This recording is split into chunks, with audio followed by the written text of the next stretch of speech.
नमस्कार दोस्तों, स्वागत है आपका आपके अपने YouTube channel RBSC online classes में। अपन बात कर रहे थे क्लास 10th का साइंस का जो चैप्टर नंबर 3 है उसको हम डिस्कस कर रहे थे। तो अभी तक हम चैप्टर की बात करें तो चैप्टर में हमने एक पोर्शन कर लिया है। एक पोर्शन का मतलब इस चैप्टर को दो भागों में अपन डिवाइड कर सकते हैं। पहले भाग के अंदर हमने डिस्कस किया है धातुओं और अधातुओं के गुणों के बारे में हमने डिस्कस किया, रासायनिक और भौतिक गुण पढ़े।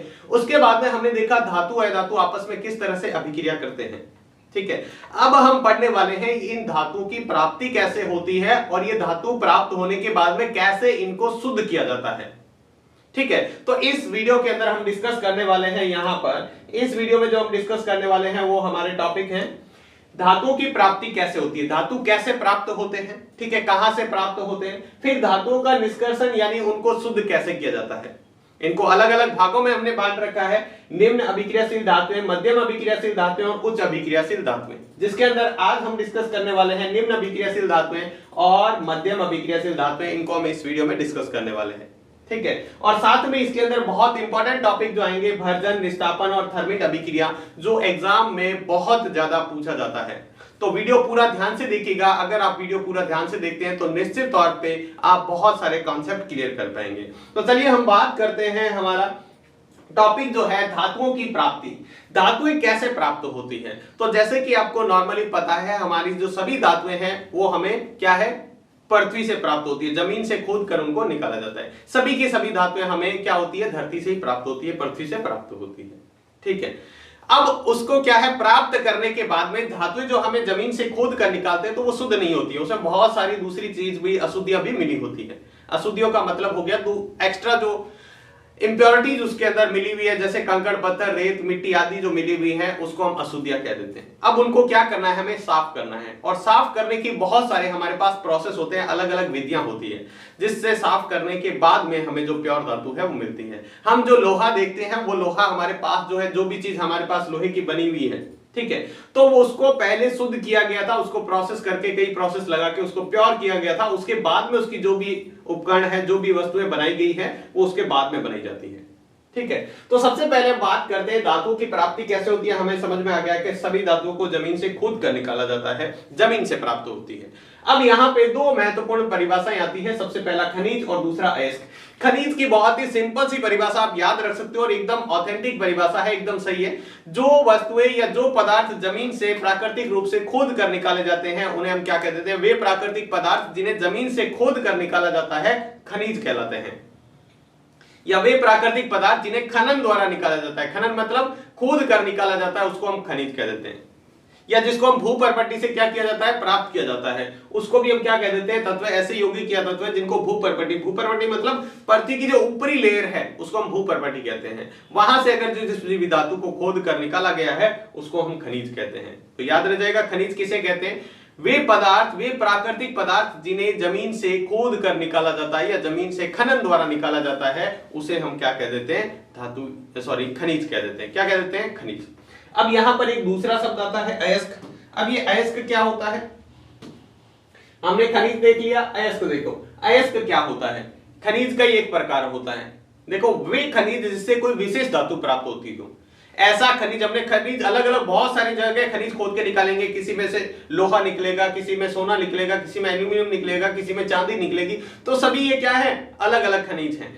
अब ऐसा खनिज जिससे कोई विशेष धातु, चाहे वो लोहा प्राप्त हो सकता है, तांबा प्राप्त हो सकता है, ठीक है, जिंक प्राप्त हो सकता है, तो जो भी धातु, कोई विशेष धातु प्राप्त हो और उसको निकालना भी लाभकारी हो, कहीं ऐसा ही नहीं है उसको शुद्ध करना हमारे लिए बहुत ज्यादा महंगा पड़ जाए, बहुत ज्यादा कॉस्टली हो जाए, ठीक है, तो ऐसा भी हमें क्या करना है, उनको नहीं करना है। तो खनिज क्या होते हैं, जिन खनिजों से कोई विशेष धातु प्राप्त होती हो, कोई स्पेशल क्या है, मेटल प्राप्त होती हो, और उसको निकालना क्या हो, लाभकारी हो। लाभकारी का मतलब हो हमारे लिए बहुत ज्यादा महंगा नहीं पड़ जाए।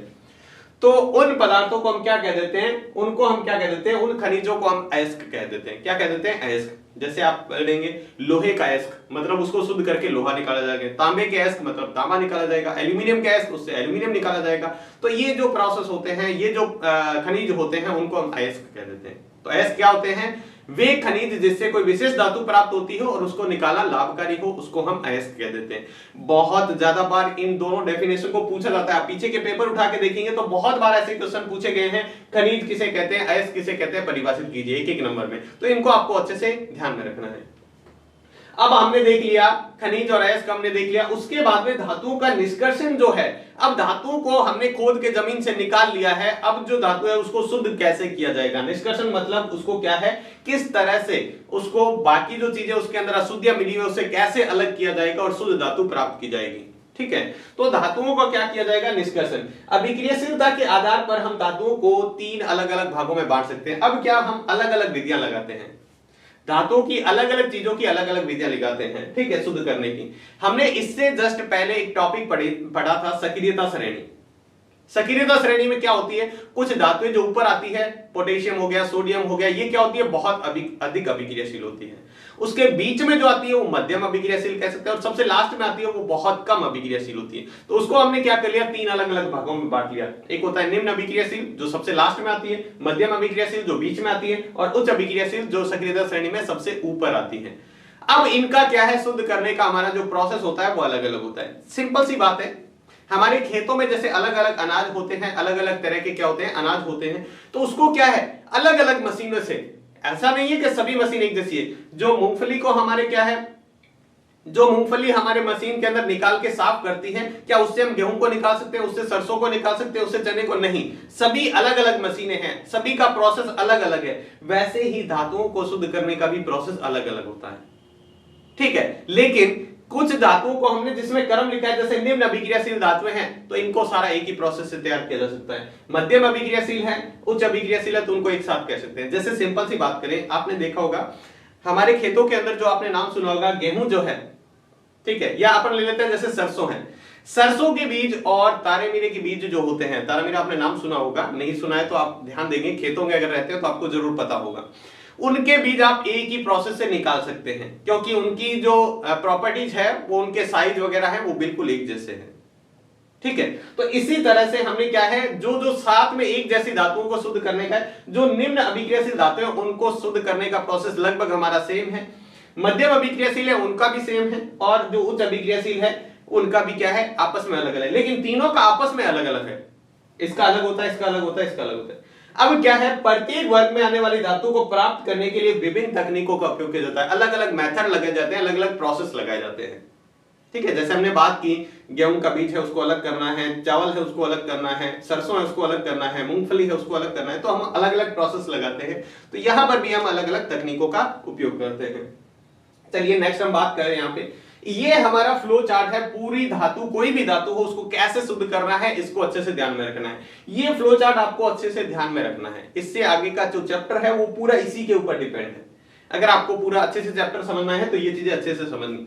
सबसे पहले हम कोई भी धातु का अयस्क लेते हैं और अयस्क का क्या करते हैं, सांद्रण करते हैं। सांद्रण का मतलब क्या होता है, उसके मोटा मोटी तौर पे जो धूल मिट्टी कंकड़ पत्थर वगैरह है उसको अलग करना, जो मोटी मोटी अशुद्धियां हैं उसको अलग करना, धातु का क्या कहलाता है, सांद्रण कहलाता है, ठीक है।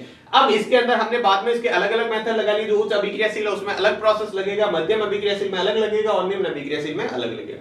जो बहुत ज्यादा अभिक्रियाशील है जैसे सोडियम, पोटेशियम, कैल्शियम, मैग्नीशियम, ये बहुत ज्यादा अभिक्रियाशील है, तो इनको शुद्ध करने का एक ही प्रोसेस होता है, इसका गलित अवस्था में विद्युत अपघटन कर देना। विद्युत अपघटन जो विधि है, आगे हम समझेंगे किस तरह से विद्युत अपघटन होता है, जब हम ये टॉपिक समझेंगे बिल्कुल डिटेल में इसको समझेंगे। तो विद्युत अपघटन जो हमने देखा था, हालांकि हमने पहले प्रैक्टिकल द्वारा देख रखा है, नमक का विद्युत अपघटन कैसे होता है, जल का विद्युत अपघटन कैसे होता है, उसी तरह हम कोई भी धातु है उसका विलयन ले लेते हैं, पहले उसको पिघला लेते हैं, फिर उसका क्या कर लेते हैं, अपघटन करते हैं, विद्युत अपघटन, तो उससे शुद्ध धातु प्राप्त हो जाती है, ठीक है। ये है बहुत ज्यादा अभिक्रियाशील धातुएं जो है सक्रियता श्रेणी में सबसे ऊपर आती है, उनको शुद्ध करने का मेथड है।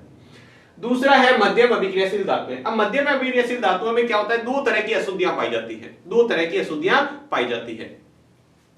एक हो गया जैसे कार्बोनेट अयस्क और दूसरा हो गया सल्फाइड अयस्क। एक में क्या है, कार्बोनेट की अशुद्धि मिली हुई है, जिसमें जो आपको शुद्ध करना है उसको कार्बोनेट को हटाना है और दूसरे को सल्फाइड को हटाना है, ठीक है। तो कार्बोनेट को हटाने के लिए हम निस्तापन विधि काम में लेते हैं, वही सल्फाइड अयस्कों में भर्जन विधि काम में लेते हैं, ठीक है। इसके बाद में हमें धातु प्राप्त नहीं होती, धातु का ऑक्साइड प्राप्त हो जाता है, जैसे कैल्शियम ऑक्साइड हो गया, इस तरह के ऑक्साइड प्राप्त हो जाते हैं। फिर उसका अपचयन किया जाता है। अपचयन का मतलब आपको पता है ऑक्सीजन को हटाना, जैसे ऑक्सीजन को हटा देंगे हमें धातु प्राप्त हो जाएगी। क्या हो जाएगी, धातु प्राप्त हो जाएगी। उसके बाद निम्न अभिक्रियाशील, जो बहुत कम अभिक्रियाशील होते हैं, जो सक्रियता श्रेणी में सबसे नीचे आते हैं, ठीक है। जैसे कॉपर हो गया, मरकरी हो गया, ये सोना चांदी, ये बहुत नीचे आते हैं। इनके क्या होता है, या तो ज्यादा से ज्यादा ये ऑक्साइड के रूप में होती है, ज्यादा से ज्यादा सल्फाइड के रूप में, सल्फाइड एस्क होते हैं। और सल्फाइड एस्क में वही है, अगर सल्फाइड एस्क है तो हम बर्जन विधि लगाएंगे, इससे हमें क्या हो जाएगा। या फिर हम क्या करेंगे, अगर ये ऑक्साइड के रूप में है या तो ज्यादा से ज्यादा ऑक्साइड के रूप में होती है तो उसका अपचयन करके भी हम शुद्ध धातु प्राप्त कर सकते हैं। अब जितनी भी धातुएं हमें प्राप्त होती हैं, जितनी भी धातुएं हमें प्राप्त होती है वो प्योर प्राप्त नहीं है, इसके बाद में उसका परिष्करण किया जाता है। क्या किया जाता है, परिष्करण किया जाता है, वो भी हम समझेंगे। तो ये उम्मीद है आपको ये चार्ट समझ में आ गया होगा। सबसे पहले हमने कहा अयस्क लिया, उसका सांद्रण किया, धूल मिट्टी हटा दी, फिर अलग अलग जो अभिक्रियाशीलता है उसके आधार पर धातु को अलग अलग बांट दिया, उच्च अभिक्रियाशील, मध्यम अभिक्रियाशील और निम्न अभिक्रियाशील। ये सक्रियता श्रेणी में सबसे ऊपर आती है, ये बीच में आती है और ये सबसे नीचे आती है। इसका तो गलित अवस्था में विद्युत अपघटन करते हैं। इसके पास दो अशुद्धियां होती है, अगर कार्बोनेट है तो विस्थापन लगाएंगे, सल्फाइड एस्क है तो भर्जन विधि लगाएंगे। इसके बाद ऑक्साइड प्राप्त हो जाएगा, ऑक्साइड का अपचयन कर देंगे तो हमें धातु प्राप्त हो जाएगी। ये ज्यादातर शुद्ध धातु के रूप में होती है, ज्यादा से ज्यादा सल्फाइड एस्क होते हैं या ऑक्साइड के रूप में होती है। ऑक्साइड है, देखो धातु का ऑक्साइड है तो वही बनाएंगे, अपचयन लगा देंगे, और अगर सल्फाइड के रूप में तो भर्जन द्वारा इसको धातु को प्राप्त कर लेंगे। तो ये चार्ट आपको समझ में आ गया होगा। नेक्स्ट इसके बाद में हम देखते हैं एक एक सक्रियता श्रेणी में कैसे इसको साफ किया जाता है, शुद्ध किया जाता है। तो सबसे पहले हम कहते हैं अयस्कों का समृद्धीकरण या अयस्कों का सांद्रण। सांद्रण जो हमने कहा था वही होता है समृद्धीकरण। मतलब क्या होता है, मतलब यह है खनिज अयस्कों में मिट्टी, रेत आदि जैसी अशुद्धियां होती है, मिट्टी हो गया, कंकड़ पत्थर हो गया, ऐसी आदि इसके जैसी कोई अशुद्धियां होती है, ठीक है, इन्हें गैंग कहते हैं। इन्हें कहते क्या है, कई बार ये प्रश्न पूछ लिया जाता है गैंग किसे कहते हैं, ठीक है। वो नॉर्मल मोहल्ले वाली गैंग की बात नहीं कर रहे हैं यहाँ पे, ठीक है, अपने गली वाली मोहल्ले वाली गैंग की बात नहीं, यहाँ है अगर किसी भी अयस्क में, किसी भी खनिज के अयस्क में क्या है, धूल मिट्टी कंकड़ पत्थर आदि की जो अशुद्धियां होती है उसको हम गैंग कह देते हैं। क्या कह देते हैं, गैंग। अब क्या करना है, अयस्कों के सबसे पहले इस गैंग को ही हटाया जाता है। कोई भी अयस्क है सबसे पहले हमें इन्हीं को ही हटाना है। किसको हटाना है, जो गैंग है उसको हटाना है। अयस्क एवं गैंग के भौतिक एवं रासायनिक गुणधर्मों के आधार पर विभिन्न तकनीकों का उपयोग करके, अब कौन सा अयस्क है, ठीक है, और गैंग जो है उसको हटाने के हमारे पास बहुत सारे अलग अलग मेथड हैं, उससे हम क्या कर सकते हैं, उस गैंग को हटा सकते हैं। कोई भौतिक गुणधर्म है, कुछ रासायनिक गुणधर्म है, उनका उपयोग करके हम उसको हटा सकते हैं, ठीक है। तो इसके बाद में हम जो है अलग अलग मेथड लगाएंगे। इसके बाद में हमने क्या है, अलग अलग मेथड लगाए।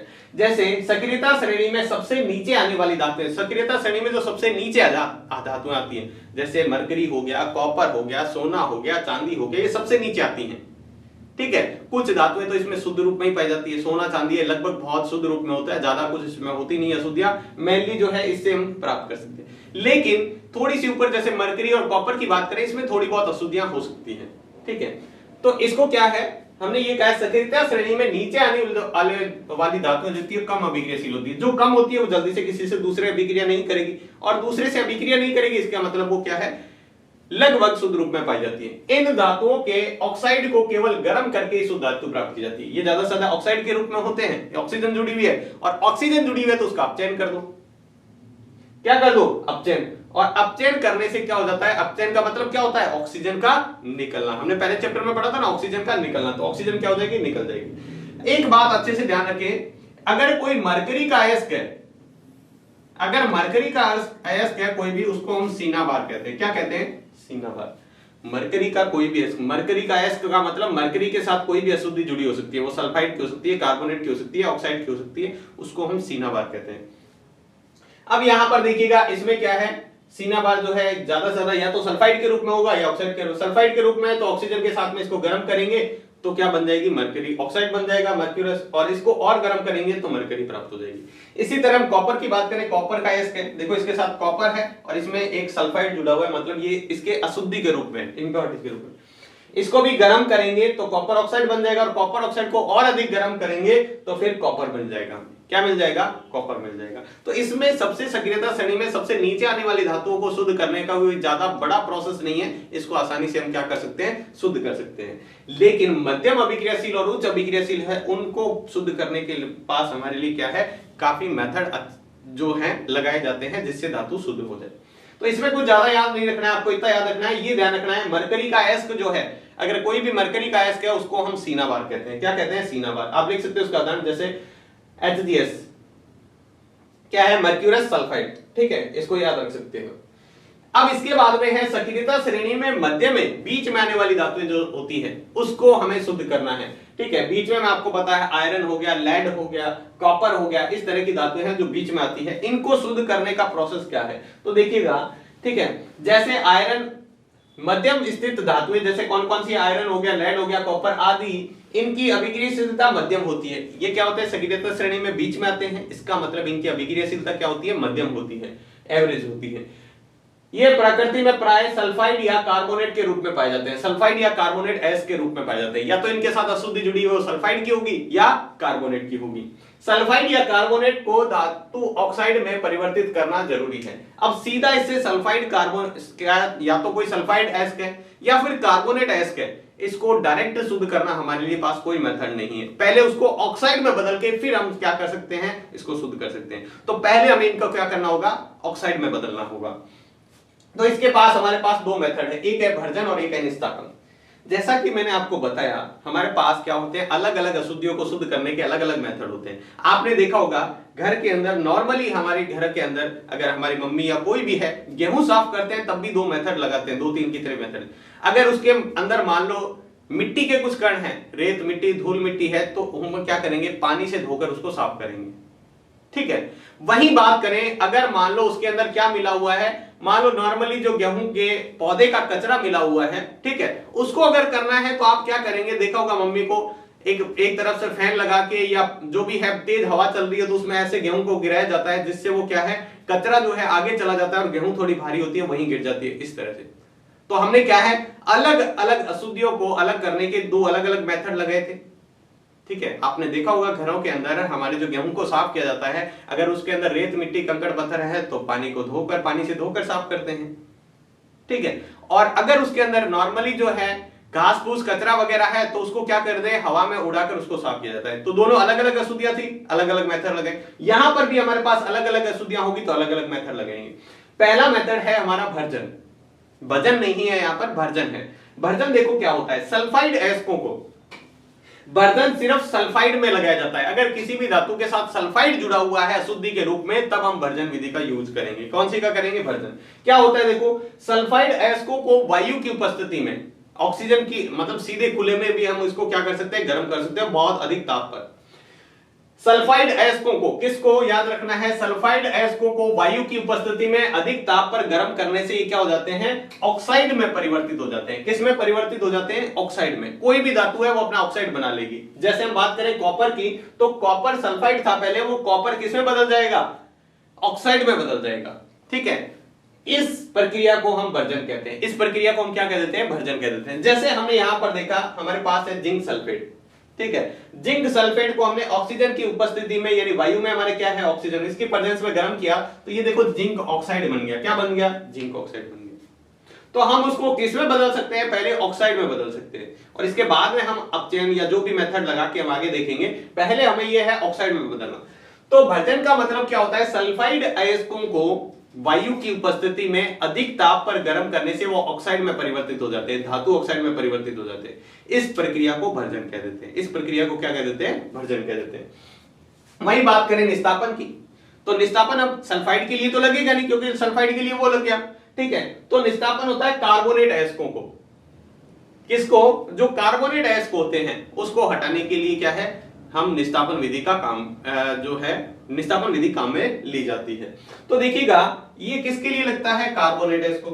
कार्बोनेट अयस्कों को सीमित वायु की उपस्थिति में, बहुत कम वायु होती है, जितनी मिनिमम से मिनिमम आग जलाने के लिए, गर्म करने के लिए जितनी ऑक्सीजन चाहिए बस उतनी ही ऑक्सीजन रखते हैं। उसको तो खुले में गर्म कर सकते हैं, लेकिन इसको क्या है, बहुत कम एयर की प्रेजेंस में हम क्या करते हैं, इसको वही है बहुत अधिक ताप पर गर्म करेंगे तो ये भी किस में बदल जाएगा, ऑक्साइड में परिवर्तित हो जाती है। और इस प्रक्रिया को हम निस्तापन कह देते हैं। इसको हम क्या कह देते हैं, निस्तापन। क्या होता है, कार्बोनेट अयस्कों को सीमित वायु की उपस्थिति में अधिक ताप पर गर्म करने से वो ऑक्साइड में परिवर्तित हो जाते हैं, धातु ऑक्साइड में परिवर्तित हो जाते हैं। और इस प्रक्रिया को हम क्या कह देते हैं, इस प्रक्रिया को हम कहते हैं निस्तापन। क्या कह देते हैं, निस्तापन। तो एकदम अच्छे से माइंड में ध्यान रखना है कि इसमें कौन सा प्रोसेस लगेगा। अगर सल्फाइड अयस्क है तो भर्जन विधि काम में आएगी, और कार्बोनेट अयस्क है तो कौन सी विधि काम में आएगी, निस्तापन। भर्जन विधि में सल्फाइड अयस्कों को क्या होता है, वायु की उपस्थिति में अत्यधिक ताप पर गर्म करते हैं, और निस्तापन में क्या होता है, कार्बोनेट अयस्कों को सीमित वायु की उपस्थिति में अत्यधिक ताप पर गर्म करते हैं। तो उसको निस्तापन कहते हैं। ठीक है, जैसे हमने यहां पर देखा, यहां पर जिंक के साथ कार्बोनेट जुड़ा हुआ था। क्या जुड़ा हुआ है? देखो, जिंक कार्बोनेट, इसका नाम क्या है? Zinc carbonate. और ये क्या है? Zinc sulphide. जिंक कार्बोनेट को क्या किया है, यहां पर ऑक्सीजन नहीं है, यहां पर ऑक्सीजन थी क्योंकि एयर की प्रेजेंस में हमको गर्म करना है, यहां पर ऑक्सीजन बहुत कम है, न के बराबर है। इसको गर्म किया तो ये किस में बदल गया? जिंक ऑक्साइड में। दोनों में मिलेगा धातु ऑक्साइड ही मिलेगा। देखो, इसमें भी जिंक ऑक्साइड बना है, इसमें भी जिंक ऑक्साइड बना है, लेकिन दोनों में अशुद्धियां अलग अलग थी, इसलिए हमने अलग अलग मेथड लगाए हैं। ठीक है, तो हमारी धातु जो है धातु ऑक्साइड में बदल गई है हमारा जो। इसके बाद में क्या करते हैं, इसके बाद में हम कार्बन जैसे अपचायक का यूज करके हम क्या कर देते हैं, धातु ऑक्साइड से धातु प्राप्त कर सकते हैं। अपचायक का मतलब क्या हो गया? जो अपचयन करवा दे। मतलब अपचयन का मतलब, उसमें से अपचयन का मतलब क्या होता है? ऑक्सीजन का निकलना। अगर कोई चीज ऑक्सीजन धातु में से निकाल देगी तो वो अपचायक हो गया। तो हम देखो, यहां पर जिंक ऑक्साइड मिला था, यहां पर हमने कार्बन लिया, ये कार्बन क्या करेगा? इसको ऑक्सीजन यहां से हटा देगा और अपने साथ ले आएगा, तो ये अपचायक है। ये क्या कर रहा है? अपचायक, मतलब इसमें से ऑक्सीजन को हटा रहा है। ठीक है, तो जैसे ही इसको हटा देगा तो कार्बन डाइऑक्साइड बन जाएगी और ये हमारा मिल गया जिंक धातु। ठीक है, तो आगे हम अपचयन विधि का यूज करके हम इसको क्या कर सकते हैं? हटा सकते हैं। ठीक है, कार्बन जैसे अपचयक। इसके अलावा हम क्या कर सकते हैं? जरूरी नहीं है सब में हम अपचयन का यूज करें, कहीं हम अपचयन यूज नहीं कर सकते तो हम विस्थापन विधि लगा सकते हैं। विस्थापन विधि में क्या होता है? इससे ज्यादा अभिक्रियाशील, अब यहां पर जिंक है तो हम क्या करना पड़ेगा? जिंक से ज्यादा अभिक्रियाशील कोई धातु लेनी पड़ेगी, वो इसको क्या कर देगी? यहां से विस्थापित कर देगी। विस्थापन अभिक्रिया पड़ी है ना, जो अपने से अधिक अभिक्रियाशील होती है वो अपने से कम अभिक्रियाशील धातु को विस्थापित कर देती है, तो यहां से विस्थापित कर देगी। तो हम यहां पर क्या कर सकते हैं? विस्थापन अभिक्रिया का काम में ले सकते हैं। लेकिन ये क्या होनी चाहिए? अत्यधिक अभिक्रियाशील, जैसे सोडियम, कैल्शियम या एल्यूमिनियम जैसी धातु आपको लेनी पड़ेगी। ठीक है, उपचायक के रूप में काम लेनी पड़ेगी, क्योंकि ये निम्न अभिक्रियाशील धातुओं को उसके यौगिक से क्या कर देगी? विस्थापित कर देगी। ठीक है, अगर ये जिंक से कोई ज्यादा अभिक्रियाशील है तब तो इसको विस्थापित कर देगी, कम है तो वैसे ही नहीं कर पाएगी, तो वो भी एक उपचायक का ही काम करेगी, क्योंकि हटाएगी इसमें से किसको? ऑक्सीजन को। ठीक है, जैसे हम बात करें यहां पर मैग्नीज डाइऑक्साइड जो है, ठीक है, इसको एल्यूमिनियम चूर्ण के साथ अगर अभिक्रिया कराते हैं तो देखो यहां पर मैग्नीज डाइऑक्साइड है, इसको एल्यूमिनियम के साथ, अब मैग्नीज से एल्यूमिनियम क्या होता है? ज्यादा अभिक्रियाशील होता है, तो इस मैग्नीशियम को यहां से क्या कर देगा? मैग्नीज को यहां से क्या कर देगा? मैग्नीशियम नहीं है, ये मैग्नीज है, इसको यहां से विस्थापित कर देगा, तो ये मैग्नीज अलग हो गया और यहाँ पे एल्यूमिनियम ऑक्साइड बन गया और अधिक ऊष्मा बनी है। तो यहाँ पर हमें करवाना क्या था? मैग्नीशियम को अलग करना, मैग्नीज को अलग करना था और मैग्नीज को अलग हो गया। ये विस्थापन अभिक्रिया भी है और उपचयन भी हो रहा है। देखो, मतलब रेडॉक्स अभिक्रिया है, इससे ऑक्सीजन निकली है और इसमें जुड़ी है, तो ऑक्सीजन का निकलना और ऑक्सीजन जुड़ना, रेडॉक्स अभिक्रिया भी है। यहां पर एल्यूमिनियम ने किसका काम किया है? उपचायक का काम किया। उपचायक मतलब इसने ऑक्सीजन को हटाने का काम किया, इसमें से बिल्कुल हटाई ऑक्सीजन और हमारी शुद्ध धातु प्राप्त होगी। ये मैग्नीशियम तो धातु प्राप्त करनी थी, बिल्कुल होगी। ठीक है, नेक्स्ट इसके बाद में हम बात करें, बहुत ही इसके बाद में आपको सबसे पहले ये समझ में आया निस्तापन किसे कहते हैं, भर्जन किसे कहते हैं। ठीक है, उसके बाद में हमने क्या लगाया है? अपचयन अभिक्रिया का यूज किया है, जिसमें ऑक्सीजन को हटाना है क्योंकि धातु ऑक्साइड प्राप्त हुई थी। और लास्ट में हम देखते हैं इसमें क्या होता है, एक और विधि हम काम में ले सकते हैं, एक होती है थर्मिट अभिक्रिया। क्या होती है थर्मिट अभिक्रिया? क्या होती है, ये कई बार एग्जाम में पूछा जाता है। थर्मिट अभिक्रिया होती क्या है? इसमें देखो, जब हम क्या करते हैं, कुछ विस्थापन अभिक्रिया, हमने विस्थापन अभिक्रिया पहले चैप्टर में भी पढ़ी है और थर्ड चैप्टर में भी पढ़ी है। कुछ विस्थापन अभिक्रिया अत्यधिक उष्माक्षेपी होती है। उष्माक्षेपी का मतलब उष्मा का निर्माण होना, ऐसी अभिक्रिया जिसमें उत्पाद के साथ साथ उष्मा का निर्माण होता है। ठीक है, तो कुछ विस्थापन अभिक्रियाएं होती है वो बहुत अधिक उष्माक्षेपी होती है। बहुत अधिक का मतलब उसमें दोनों को आप मिला दोगे तो इतनी अधिक उष्मा होगी कि वो लोहे को जैसी धातुएं जो है उनको भी पिघला देती है। ठीक है, तो कुछ विस्थापन अभिक्रियाएं अत्यधिक उष्माक्षेपी होती है। उसमें क्या होती है, इतनी अधिक उष्मा का निर्माण होता है कि धातुएं हमें गलित अवस्था में मिलती है। ऐसी अभिक्रिया को थर्मिट अभिक्रिया कह देते हैं। ऐसी अभिक्रिया को क्या कह देते हैं? थर्मिट अभिक्रिया। देखिए, कुछ विस्थापन अभिक्रिया अत्यधिक उष्माक्षेपी होती है। कौन सी होती है? अत्यधिक उष्माक्षेपी होती है। इसमें उत्सर्जित उष्मा की मात्रा इतनी अधिक होती है कि धातुएं गलित अवस्था में प्राप्त होती है। कौन सी अवस्था में? पिघली हुई अवस्था में, गलित अवस्था में, धातुओं को गलाने की क्षमता होती है। ठीक है, इस अभिक्रिया को हम थर्मिट अभिक्रिया कहते हैं। इसको हम क्या कह देते हैं? थर्मिट अभिक्रिया। ठीक है, इसका उपयोग कहां किया जाता है? देखिएगा, हम यहां पर एक छोटा सा एग्जांपल लेते हैं। यहां पे आयरन ऑक्साइड जो है, आयरन ऑक्साइड जो है, इसकी अभिक्रिया एल्यूमिनियम से कराते हैं। ठीक है, तो क्या होता है, यहां पर इतनी अधिक उष्माक्षेपी होती है आयरन ऑक्साइड में, मतलब आयरन का मतलब इसके अंदर क्या है? लोहा। लोहा ही होता है। लोहे के साथ ऑक्सीजन जुड़ा हुआ है, और इसके अंदर हम क्या कर देते हैं, एल्यूमिनियम जैसे ही डालते हैं, ठीक है, आयरन ऑक्साइड का चूर्ण होता है, इधर क्या होता है, एल्यूमिनियम, जैसे इसके अंदर मिक्स करते हैं इतनी अधिक ऊष्माक्षेपी होती है कि ये इसको क्या कर देता है, इसमें से लोहे को पिघला देता है, लोहे को क्या कर देता है, पिघला देता है। अब इसका उपयोग कहां किया जाता है, अब इस पिघले हुए लोहे का उपयोग हम रेल की पटरी में अगर कहीं दरार आ गई है, या बड़ी बड़ी मशीनें हैं उसके पुर्जों में कहीं दरार आ गई है, ठीक है, कोई क्रैक आ गया है, उसको इसके अंदर लिक्विड उसके ऊपर रख के और पिघलाया जाएगा, तो जैसे ही उसका लिक्विड बनेगा लोहे का, वो उसके अंदर दरारों के अंदर चला जाएगा और वापस में वो क्या हो जाएगी, चिपक जाएगी। जैसे हमने एग्जांपल देखा यहां से, मान लो यहां से कोई पटरी में बीच में क्या आ गया, क्रैक आ गया है, टूट गई है, तो हम यही अभिक्रिया काम में लेते हैं। देखो नॉर्मल जो वेल्डिंग होती है वो थोड़े उससे अलग होती है, ठीक है, वो यहां पर हम वहां पर चूर्ण के रूप में काम में नहीं ले रहे, वो अलग। लेकिन ये जो होती है इसके अंदर हम क्या करते हैं, यहां पर हमने क्या किया है, देखिएगा यहां से पटरी में बीच में क्रैक आ गया था, तो हमने क्या किया, इसको इस तरह से बाहर से क्या लगा दिया, ऐसा फॉर्म लगा दिया ताकि वो बाहर नहीं जाए, लिक्विड जो है वो बाहर नहीं जाए, उस दरार के अंदर ही चला जाए। फिर हमने क्या किया, इसके अंदर आयरन ऑक्साइड लेके और उसमें एल्यूमिनियम जैसे ही डाला, तो वो इसके अंदर आयरन जो है, लोहा है, जो पिघल के उस दरार के अंदर अंदर चला जाएगा, ठीक है। और कुछ समय बाद में आपको पता है लोहा, दोनों तरफ से लोहा ही और बीच में लोहा डाल दिया, तो धीरे धीरे वैसे ही जो क्या करेगा, वो सॉलिड में बदलेगा, धीरे धीरे वो क्या होगा, कठोर होगा, तो उस दोनों पटरियों के दोनों हिस्सों को क्या कर देगा, आपस में जोड़ देगा। जैसे वेल्डिंग जोड़ने का काम करती है ना, काम लगभग वैसा ही है। देखिएगा यहाँ पे, फिर इसको हम क्या कर देते हैं, जहां जहां जो ऊपर एक्स्ट्रा जुड़ा है उसको हम कटिंग करके अलग कर सकते हैं, बस जो अलग एक्स्ट्रा लग गया है ऊपर उसको हम हटा सकते हैं मशीनों द्वारा, मतलब नॉर्मली जो हमारे पास इक्विपमेंट है उससे हटा सकते हैं।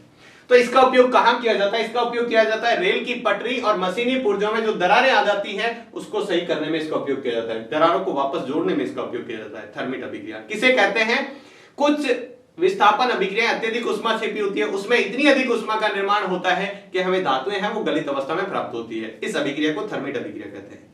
बात समझ में आ गई। और थर्मिट अभिक्रिया का उपयोग रेल की पटरी, मशीनी पुर्जे आदि की दरारों को जोड़ने में किया जाता है। ये अभिक्रिया आप लिखना चाहे तो कैसे लिखेंगे, देखिए जरा, ठीक है, जैसे देखिएगा ये हो गया एल्यूमिनियम ऑक्साइड,